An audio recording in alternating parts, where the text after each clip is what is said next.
the president himself, knowing him, his character, he's very stubborn. I'm Dr. Ruto, a former MP for Kipkelion. What's the problem between himself and Generation Z? To overtaxation of avocado.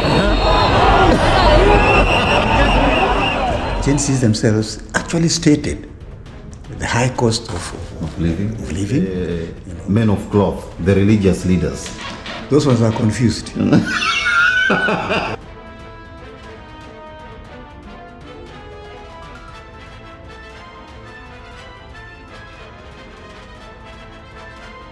Yeah, Bonga Boli or Bonga Tube here. This is Michael Were Mhosia once again, wherever you are. We're talking about the president naming his cabinet, and you see the opposition also has found its way again back to the government, despite the fact that many thought it couldn't happen. But from the look of things, this is our country. At the end of the day, we've got our own ways of how we operate and to make sure that our country moves forward. I'm privileged enough to meet an academician in one of the local universities here in Kenya, and is one of the best. For those who know Pwani University in Kilifi. Yes, Mhosia. Yes. Karibu sana. Asante. Welcome to Pwani. And thank you for finding time to come and see me. I'm happy. Yes. Yeah, the president has named the cabinet some few weeks after dismantling the initial one. Yes. What is your take on that? Now, looking at the appointment of the cabinet currently, what seems to be happening is that the president has shifted to the ODM side, and he has appointed many of the ministers currently from the ODM party. Now, I think is fearing that the Gen Zs that caused a bit of trouble a week ago came mostly from Central Province. My view is that it is not the case. Gen Zs were expressing themselves on a very serious issue, and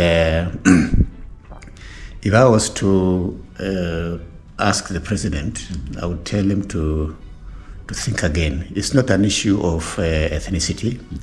It's not an issue of rankles between leaders, but I think they were expressing a very genuine issue about the economy.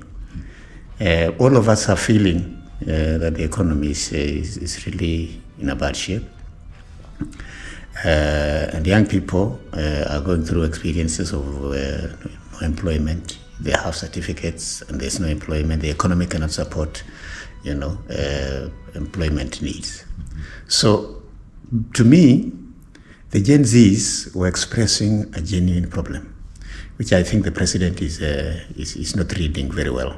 You mean he's avoiding the real thing? He's avoiding the real thing. Now. Kamisa. So, what he's supposed to do? One is that One is that he should do some soul searching, within himself. You remember when we voted him in as a president, he had an overwhelming support, and some of us did not even expect that he was going to be the president because of his background. Because in this country, people who have led Kenya come from the rich, the rich classes. Now, William himself has come from the ordinary farm. So we didn't expect him to. So for him to be the president of the Republic of Kenya is a miracle. And I think Kenyans were saying we can accept anybody from any social class. Yeah, and he should have been happy about that. Now, what really was the problem between himself and Generation Z is the economy. We're also feeling it, out here, as ordinary wananchi. we are feeling that the economy is really in shambles. So he should address those issues of the economy, which gave rise to, the protests from the young people. Mm-hmm. Most of those people who went to the roads and even went to parliament, those are people, young people who have no employment, and they have education, they have certificates.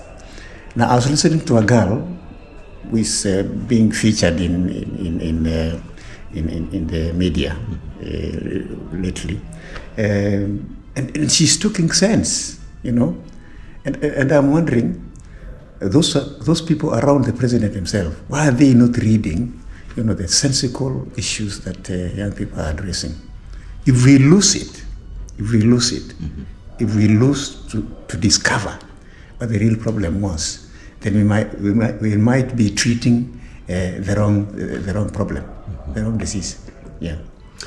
Now, when the president appoints members of ODM mm-hmm. into the cabinet, let's say opposition. Yeah, opposition. Mm-hmm. Now, what he's telling us is the Gen Z's problem was an issue of opposition versus government. I think he has missed the point. Mm-hmm. It was not an issue of opposition versus government. Where did he go wrong? Because immediately after assuming office or power, yes, he made a lot of promises, yes. something that hasn't materialized so far. Yes. Where did he go wrong, or what was he supposed to do so that he doesn't find himself in this mess? He did not read the circumstances on the ground. When he came to power, mm-hmm. The economy was already down. Remember the previous president, Uhuru Kenyatta, had borrowed a lot of money, mm-hmm. From donors and that kind of stuff. Now Kibaki, the former president, left an economy that was vibrant. Mm-hmm. Now when Uhuru Kenyatta came in, although he helped to develop a very good infrastructure, particularly roads, mm-hmm. But he used a lot of money that he borrowed. He borrowed quite substantially. Mm-hmm.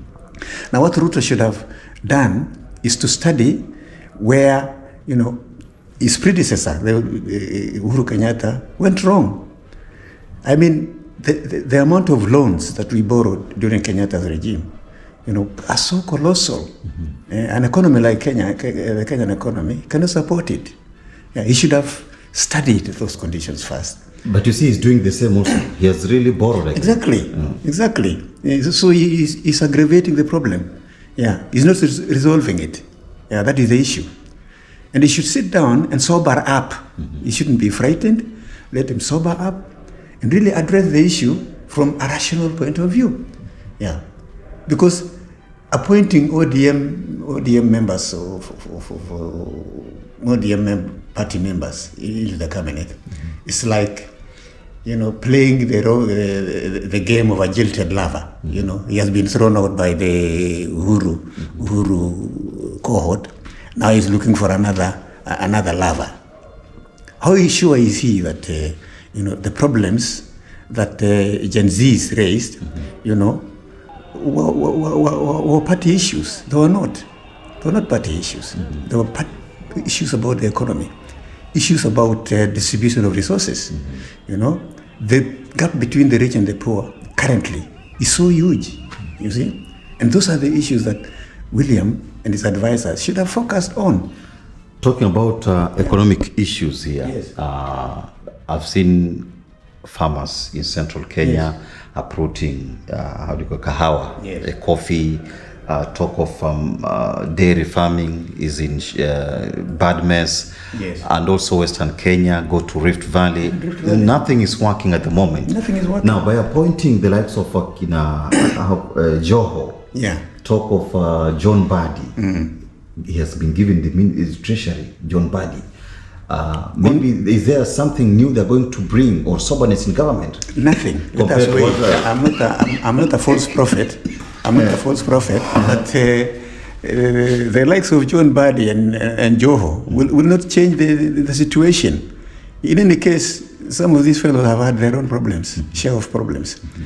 Now, Joho, apart from being a businessman, does he know anything about the economy? He doesn't. Yeah. He's not different from Aisha Jumwa. Yeah, he's not different from Aisha Jumwa. Yeah. Asha Jumwa is out, and he has brought in another fellow who doesn't understand even the economy of this country.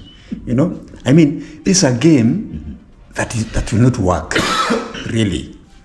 I mean, he should sit down and really analyze the problem and find out where the root cause of this problem was, and address it. By appointing ministers from, the likes of Hassan Joho, that is cosmetic to me. Yeah, it is very cosmetic. Now, talking of all these, I want to refer to them as tribal kingpins. Yes. The likes of Oparanya, Joho. Yes. He's very strategic. Yeah. And in relation to what the Gen Zs are looking for. Yes. Now that Gen Zs have deliberately refused to meet him, and they are saying that they have no leader, what can you tell, or what do you think of the Gen Z movements? Now what's the end game? The Gen Zs, to me, have played a very positive role. When the president himself started introducing taxes, those taxes that he had mentioned, it was going to raise a lot of issues, even among the working classes.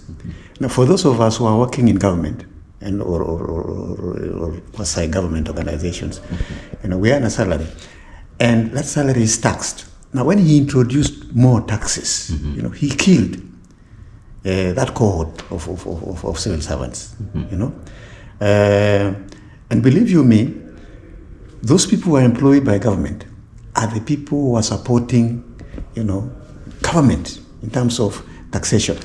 Okay, our salaries are taxed before you even earn it. And what he did was going to raise taxes to raid the salaries that we are already getting, for example. So we are already suffering as civil servants, People are paid. Businessmen can afford to avoid the taxman. For me, I cannot avoid a taxman because my salary is taxed from the source. Okay, businessmen can avoid it. They falsify the figures and they avoid paying taxes. So when he increased, taxes, he was hurting the people who are already in the mainstream government.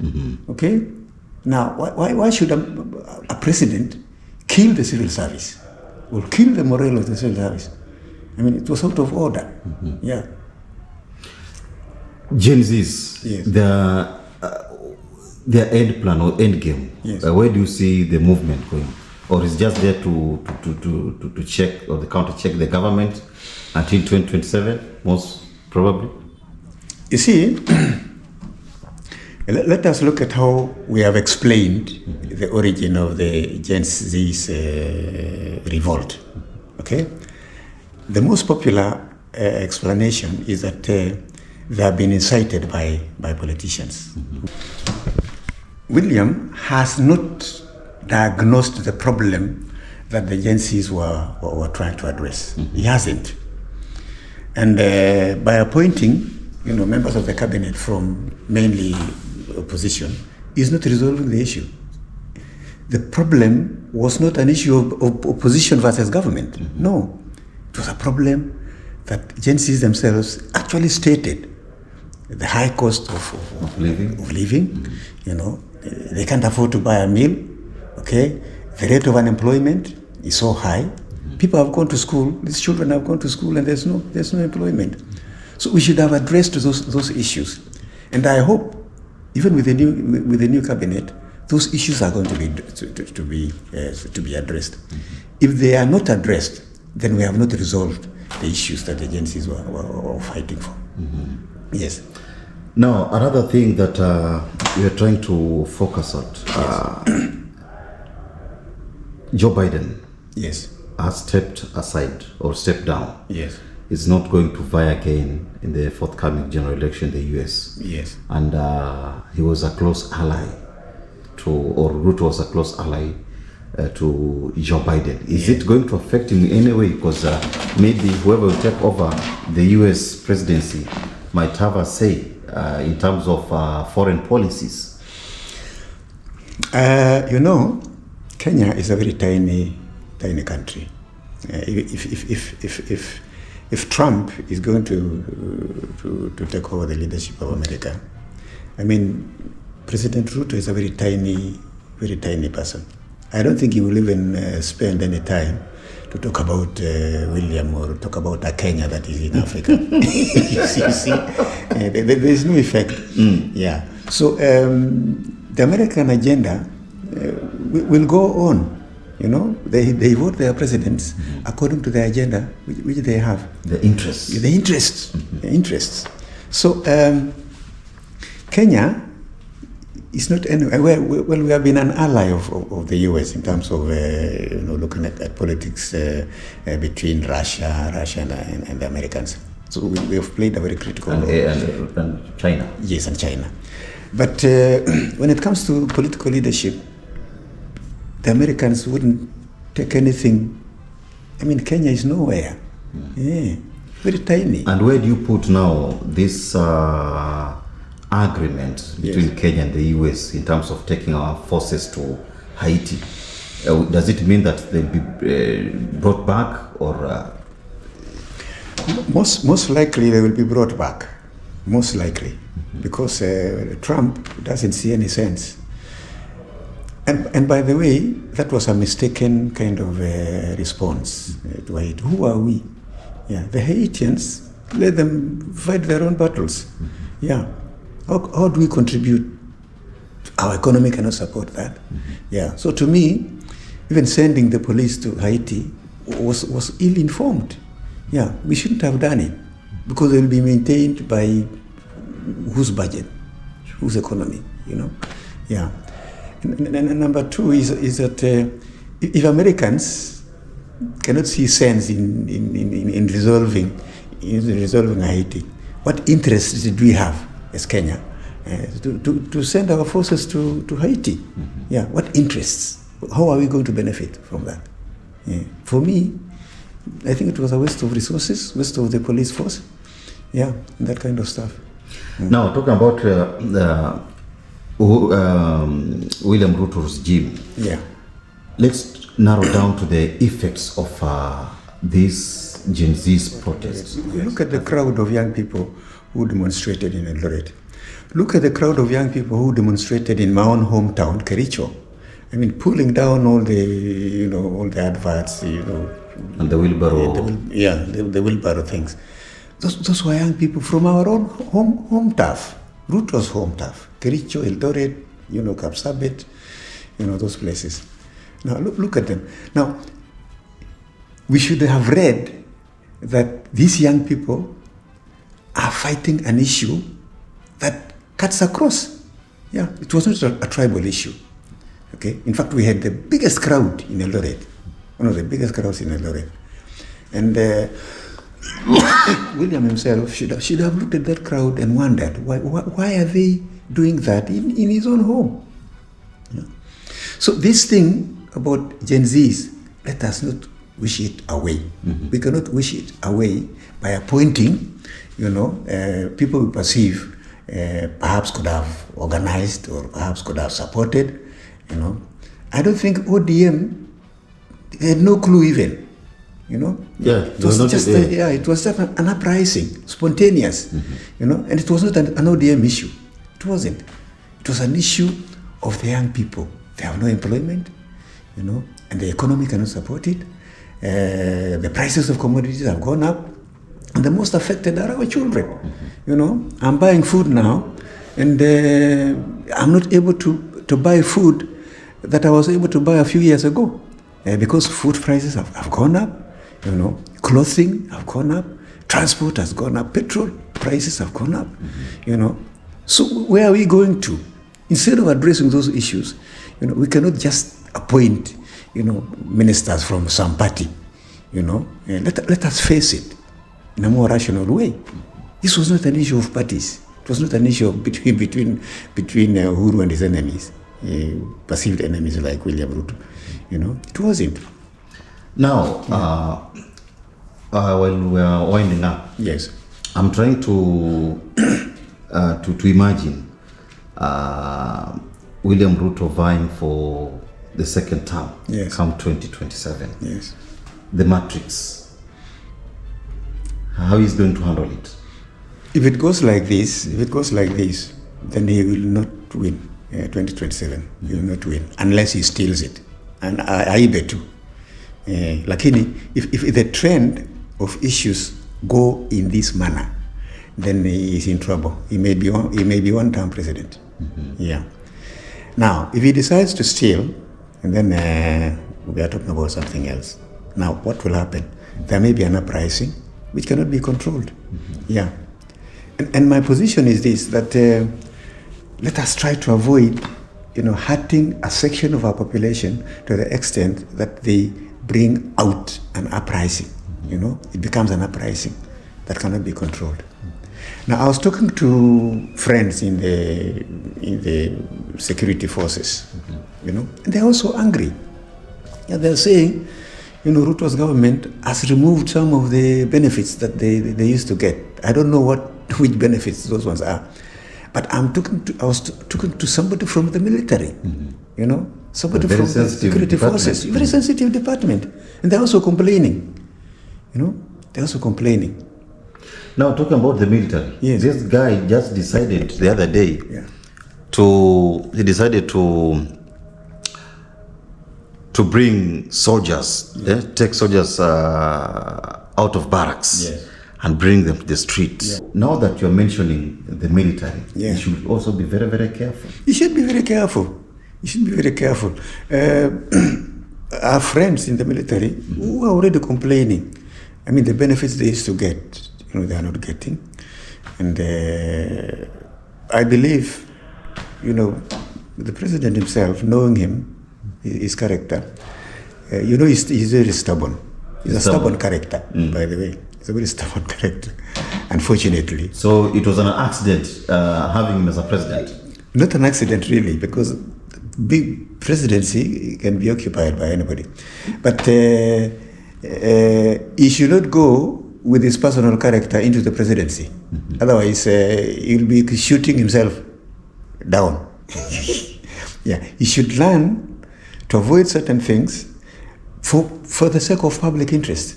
Okay? For the sake of public interest. You cannot force people to do things that you believe are correct, but they don't want them. You can't. Politics is about persuasion. Persuading people to see your way of looking at life, your way of looking at the economy. Persuasion. You cannot use force. You cannot use the military. You cannot use police. You cannot use force. So you should understand that. Very, very interesting. And for sure, I believe you've gained a lot, because it's all about government and politics, or the governance itself. And we are on the Kenyan case. It's going to be a case study in East Africa, Africa at large, and the world at large. Your take on Raila Odinga's ambitions of joining AU? In fact, the prospect of Raila joining AU has also influenced his position in terms of joining government. He's seeing himself as being supported by William Ruto the government. The government to occupy a position in the AU. But as I said, he has not read the mood. He has not read the problems that the Gen Zs were fighting against. He hasn't read. It was not an issue of Raila being out. And so when you bring him in, that is very mechanical, really. You cannot shove in Raila because Gen Zs are fighting and hope that Gen Zs will keep quiet. First of all, those Gen Zs were not Raila soldiers. It was spontaneous, And it happened even in places where William Ruto himself comes from. But joining the government, I think it was due to what Raila Odinga was fighting for immediately after election. Those maandamanos, and then is it NADOC or what? NADOC report? Yes. But still, by bringing in Raila into the government, he misreads the issues Gen Zs were fighting for. Now, you cannot please Raila and hope to pacify the demands of the young people. You can't. Yeah, they will still rise up against the establishment. Yeah. Where do you place the men of cloth, the religious leaders? Those ones are confused. They're very confused. They're very confused. Yeah. Today they are singing William's song. Tomorrow they are singing another song. You know, they should do some soul searching. Yeah, and take us through liberation struggle. You know, even from the biblical perspective. I mean, Christ preached about liberation. Yeah, and he was a liberator himself. So when the members of the clock, you know, behave like they are liberators, no, they should search themselves. Yeah. So they've missed, or they've gone astray. Some of them have missed the point. Yeah. In fact, they are actually the source of our hope, the source of the hope of the ordinary person. Yeah, but when they take sides and they kind of try to pacify an issue that is very, you know, the young people are very bitter about. You know, you cannot succeed, and you tarnish the image of the church. Yes. Some of them don't understand the mission that they are in this world for. I was an MP for Kipkelion, and I was a member of the opposition because we were beaten in the 9th Parliament. Kibaki had, but we finally, you know, Kibaki to me was the best president that we've ever had. Wachana na Uhuru Kenyatta. Uhuru Kenyatta was a joker. Yeah. Although he helped us to construct the infrastructure, particularly roads. Roads in Kenya are now very good. Yeah, but Uhuru Kenyatta was a joker. Yeah. We'll come a very big joker. We'll come for it. Yes. That's for tomorrow or another day. Asante sana. Asante.